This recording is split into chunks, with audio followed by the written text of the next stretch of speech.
Madame la Présidente, je ne salue pas Madame la Première ministre qui a peut-être déjà fui le combat. Mesdames et Messieurs les membres du gouvernement de l'obstruction, chers collègues, je commence comme je veux, c'est la démocratie, chers collègues. J'apprends par voie de presse que le gouvernement et sa minorité présidentielle auraient un certain ras-le-bol des motions de censure de mon groupe parlementaire. J'ai un indice pour vous. Cessez d'utiliser le 49.3 et vous cesserez d'avoir des motions de censure dans cet hémicycle. La temporalité de cette motion de censure est particulière, car hier soir, nous avons assisté à la débâcle. La débâcle d'un parti minoritaire qui a donné à voir une piètre image de lui-même. Non, Monsieur Braun, ce n'est pas une image choquante de l'Assemblée nationale. C'est une image inadmissible du gouvernement que nous avons vu hier. Nous étions habitués à vos bassesses, à votre malhonnêteté, mais joint à la panique de votre minorité arithmétique, vous avez laissé voir ce qu'il y a de pire en vous. Même sur une niche parlementaire, vous avez regorgé d'artifices et d'imagination pour empêcher le vote du texte sur la réintégration des personnels non vaccinés. Du jamais vu depuis le début de la Ve République. Vous avez déployé des manœuvres démesurées pour mettre un terme au débat. Vous êtes méprisant envers le peuple et sa représentation. Vous n'avez aucun état d'âme à laisser des femmes, des hommes, des familles dans le plus grand désarroi. Vous parlez d'éthique, vous n'en avez aucune. Vous en appelez à l'altruisme, vous ignorez le sens même de ce mot lorsqu'il ne concerne pas votre vivier d'électeurs ultra-riches. Ces vérités sont d'autant plus flagrantes lorsqu'il s'agit de nos compatriotes d'outre-mer. Peu importe ce qu'ils endurent, vous feignez toujours de l'ignorer. Certains, hier soir, avaient fait 23 heures de voyage pour représenter leur peuple. Vous n'avez même pas eu une once d'empathie pour eux. Vous avez fait pression sur des députés pour qu'ils ne retirent pas leurs amendements. Vous avez déposé des centaines de sous-amendements, tous plus ridicules les uns que les autres. Puis, nous avons vu arriver Monsieur Véran, fanfaronnant comme à son habitude, et très fier d'être sorti de son lit pour user de manœuvres dilatoires. S'il vous plaît. Aurait-il fallu peut-être expliquer à Monsieur Véran qu'il n'est plus ministre de la Santé, qu'il a été remplacé? Doit-on lui rappeler aussi que c'est sous son exercice en tant que ministre de la Santé que des millions de gens ont été confinés, que des soignants ont travaillé dans des conditions pitoyables, que nous n'avions pas de vaccin en temps voulu, que les séquelles de la piètre gestion de la crise Covid vont marquer nos enfants pour des années? Je ne vois vraiment pas de quoi ils pouvaient être fiers. Et ce matin, Emmanuel Macron ose expliquer, je le cite, « Nous ne serions pas ravis si un parent attrape le Covid via un soignant non vacciné. » Peut-être n'est-il donc pas au courant qu'aujourd'hui, des personnels potentiellement covidés sont déjà au contact de nos parents. Comme toujours, pour défendre des décisions ubuesques, vous oubliez la moitié des faits.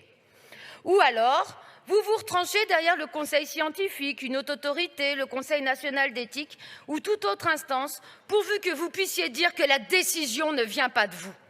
Mais si vous refusez de prendre des décisions politiques, pourriez-vous nous expliquer ce que vous faites ici? Voilà une raison de plus pour censurer ce gouvernement. Au sein de cette Assemblée, une majorité s'est dessinée pour voter le texte sur la réintégration. Mais peu vous importe, vous préférez avoir raison contre tous et utiliser l'obstruction pour pallier votre impréparation et votre manque de clairvoyance sur le sujet. Face à votre refus de prendre les bonnes décisions pour notre pays, nous ne vous lâcherons pas. Ce texte fera son retour dans cet hémicycle d'une façon ou d'une autre.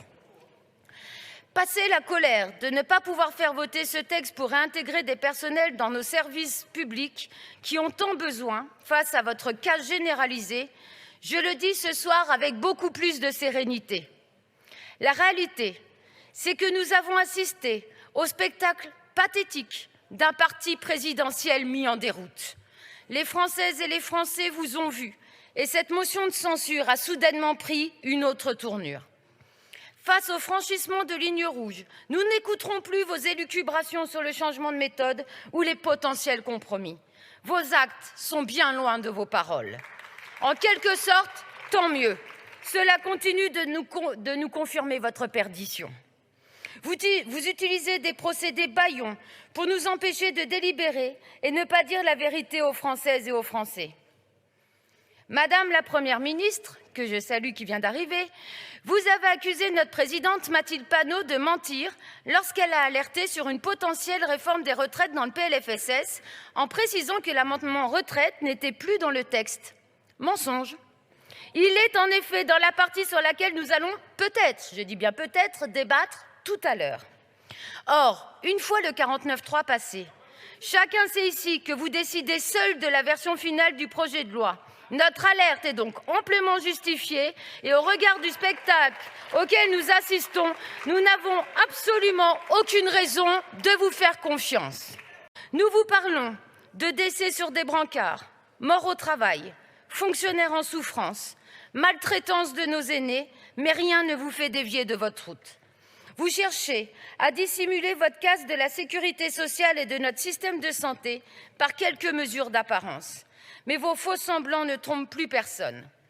Vous refusez sciemment de trouver des solutions, puis vous voulez faire croire qu'il n'y a pas d'autre choix. Vous répétez sans cesse qu'il n'y a pas d'argent magique.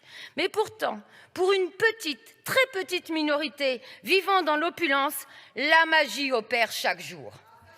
Le financement du système de santé soi-disant en hausse, mensonge. Il n'atteint même pas le niveau de l'inflation.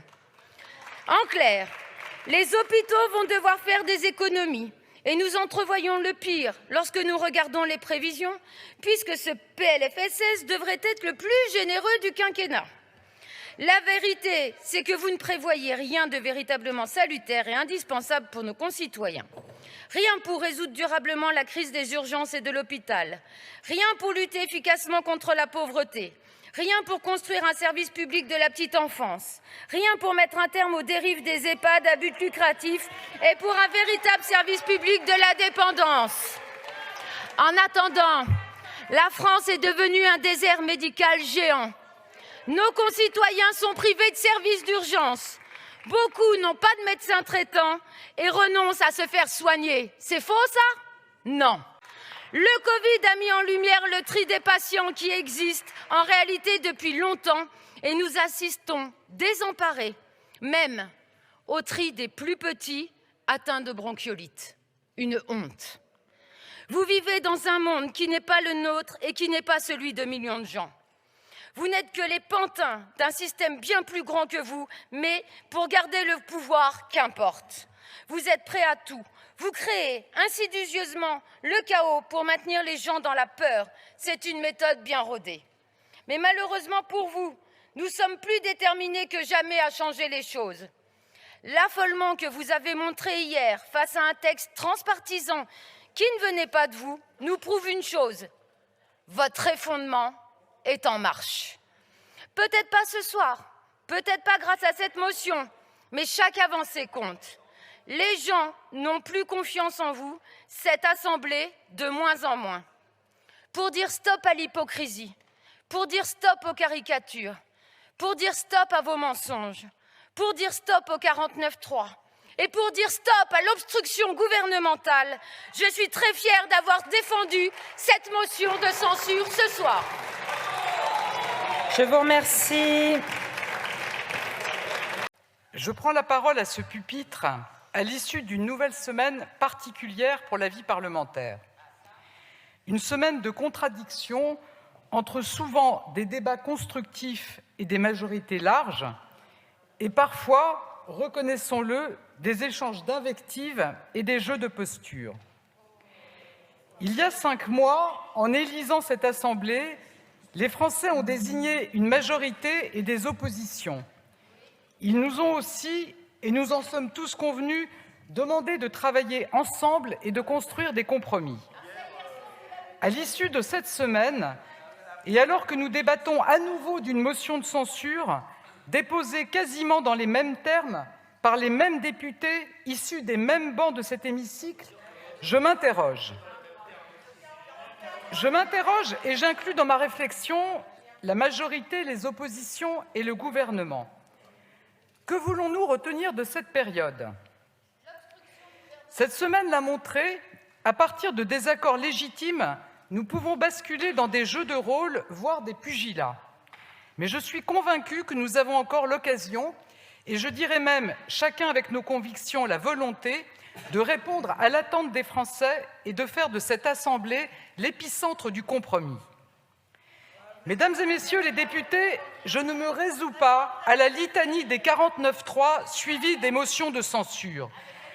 Alors même que sur ce texte, comme sur bien des aspects du PLF, nous partageons des objectifs et des idées, comme l'augmentation de 43 milliards d'euros du budget de la santé depuis 2019, avant la pandémie, qui comprend un soutien renouvelé aux hôpitaux ultramarins face à des difficultés particulièrement lourdes, comme le tournant de la prévention, comme le renforcement des moyens pour l'autonomie pour les personnes fragiles.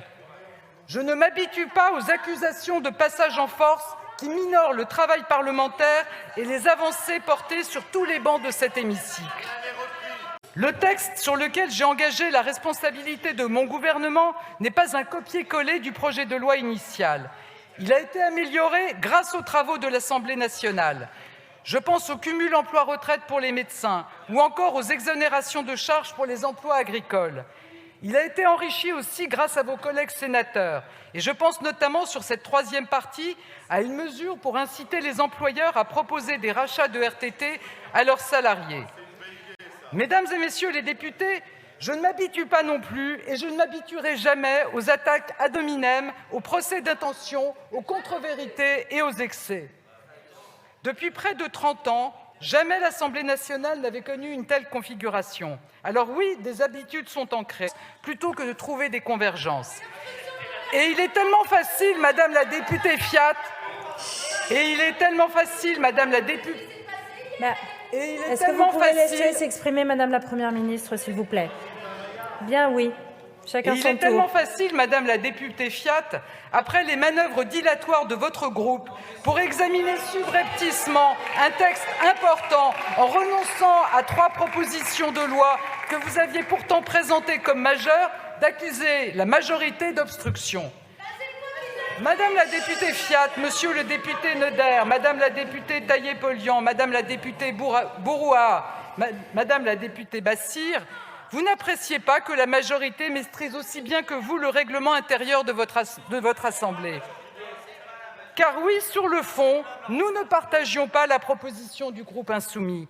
Car oui, nous respectons le travail immense des millions de soignants, l'immense majorité qui, conscients de leurs responsabilités et de l'exigence de protéger les patients, se sont fait vacciner car ils croient en la science et à la raison.